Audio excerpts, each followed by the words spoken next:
윤석열 정권은요. 그런 보복하지 않았습니다. 오히려 친기업. 자, 기업들이야 가자.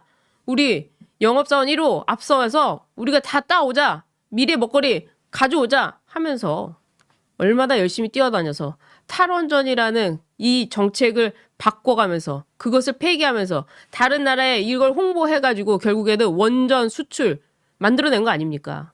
세상에 어떤 나라가 야 우리 탈원전 합니다. 우리 원전 이제 안 해요. 라고 방금 전에 얘기했는데 자 우리 이제 원전 합니다. 그러니까 우리 거 많이 써주십시오. 이걸 믿겠습니까? 하지만 윤석열 대통령은 가서 해냈습니다. 원전 다 계약 해오지 않았습니까? 여러분들도 아시잖아요. 그리고 수출도 호조입니다. 반도체 다시 살아나고 있습니다.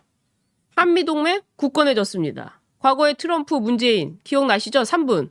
저는 정말 3분 짜장인 줄 알았어요. 뭐 3분 동안 얘기하러 그 많은 기업들 다 끌고 가지 않았습니까? 그리고 어땠습니까? 삼성을 향해서 어떻게 했습니까? 인도에 있는 공장 세웠는데 안에서는 두드려 잡더니 인도 공장 가서 테이프 자른 게 바로 문재인 아닙니까? 그리고 한일 관계는 어떻게 됐습니까? 아주 뭐 망해갔죠. 한일 관계는 뭐 있지도 않을 거였죠. 그렇게 일본 가서 사람들이 구경하고 인스타도 하고 하는데 반일몰이 시작해가지고 일본 차는 뭐 어느 골프장은요. 일본 차는 들어오지 마십시오까지 하는 이런 뭐 황당한 상황까지 발생했죠. 그리고 우리나라 유니클로 얼마나 입습니까? 없어서 못 팔 정도인데. 그거 뭐 전범 기업이니 뭐니 해가면서 경기도 교육청에서도 그렇게 이야기하고 정말 황당한 일이었죠. 이런 관계, 이 한일 관계를 회복시켰습니다. 그리고 지금은 또 지금 총리가 지한파 아닙니까? 이렇게 잘한 거는 한 번도 국민의힘 여당 대표라는 사람이 이야기한 적도 없고 심지어 한동훈이도 내세웠더니 한동훈이마저도 윤석열 대통령이 잘한 부분에 대해서는 이야기를 하지 않고 오로지 김건희 여사 문제, 오로지 명태균 문제 이걸 거론하면서 나는 괜찮아요. 나는 공식 라인으로만 할 거예요. 난 명태균 이름 몰라요. 이러고 나오니 이게 되겠습니까? 진보 좌파 진영 그리고 그러니까 좌익 세력들은요. 심지어 언론이라고 하는 조중농 언론을 비롯해서 전 언론이 윤석열 대통령을 향해서 검찰 독재지 제왕적 대통령이니 이렇게 운운하면서 끊임없이 괴롭혔습니다. 제왕적 대통령이요? 검찰 독재요? 지금 검찰 독재해가지고 문재인이 수사 받았습니까? 이재명이 구속했습니까? 조국 지금 구속됐나요? 김정숙 여사 수사 받았습니까? 제왕적 대통령이요? 제왕적 대통령이어서 국회에서 하나도 힘 못 쓰고 있는 국민의힘 그래 와가지고 뭘 했습니까? 정부조직법 바꿔줬습니까? 정부조직법 바꿔서 여가부 해제됐냐고요. 아무것도 된 게 없습니다. 할 수 있는 게 오직 제2요구권밖에 없는데 이 제2요구 행사하면 뭐라고 합니까? 헌법상 권한 똑같이 행사하는데 뭐라고 합니까? 제왕적이다. 독단적이다. 그렇다면 민주당이 하고 있는 22번째 탄핵 왜 이거에 대해서는 언론이 이렇게 탄핵을 남발하느냐? 헌법상 권한이 있다 하더라도 이렇게까지 해서 되겠느냐? 왜 비판 하나 안 합니까? 그리고 검찰, 경찰, 이 특수활동비, 특활비 제로로 만들었습니다. 영원입니다. 영원.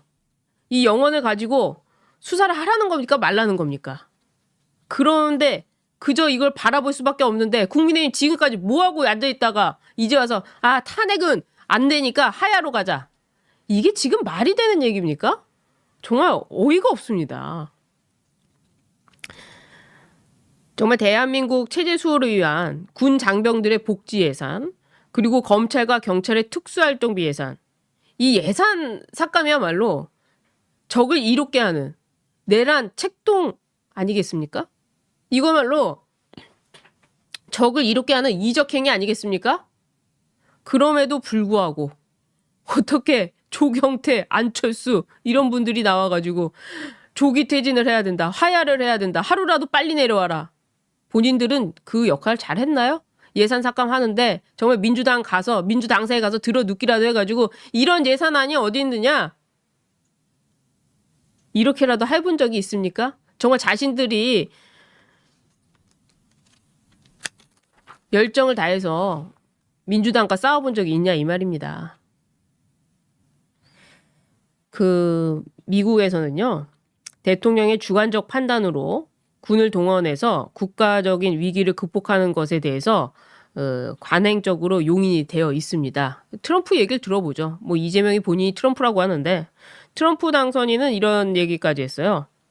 불법 이민자가 범죄와 실업률, 집값 상승 등 사회 문제의 근원이다.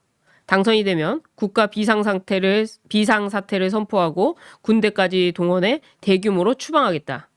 이렇게 공언한 바가 있는데요. 이 발언에 대해서 미국 사람들은 어떻게 반응했습니까? 야, 트럼프가 내란을 하고 있다. 이렇게 합니까? 그렇지가 않다는 거죠. 트럼프가 당선이 됐습니다.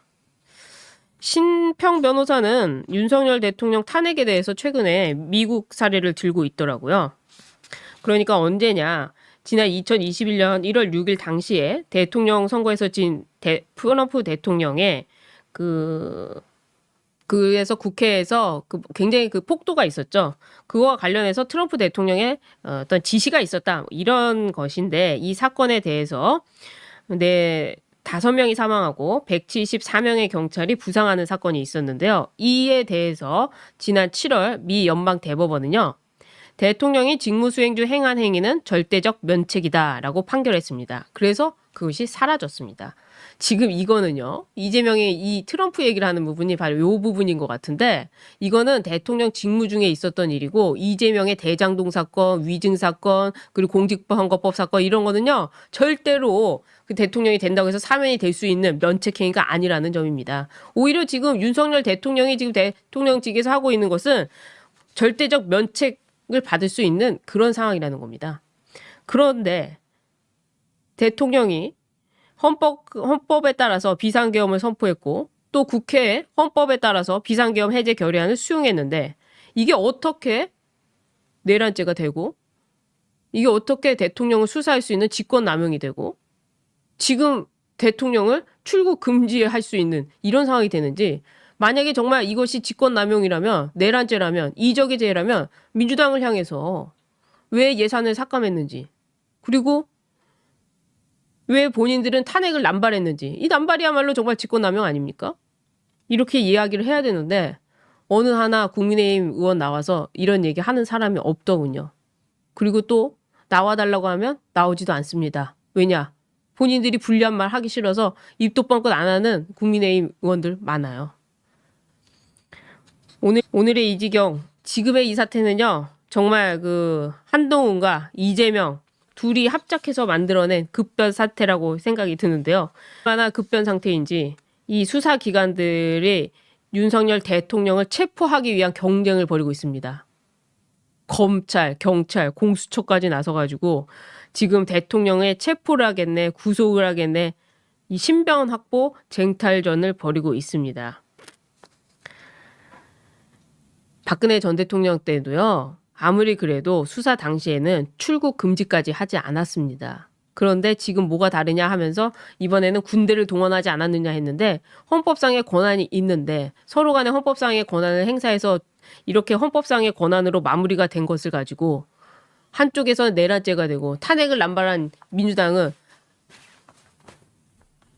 영웅이 되는 이런 상황이 돼야 되겠습니까?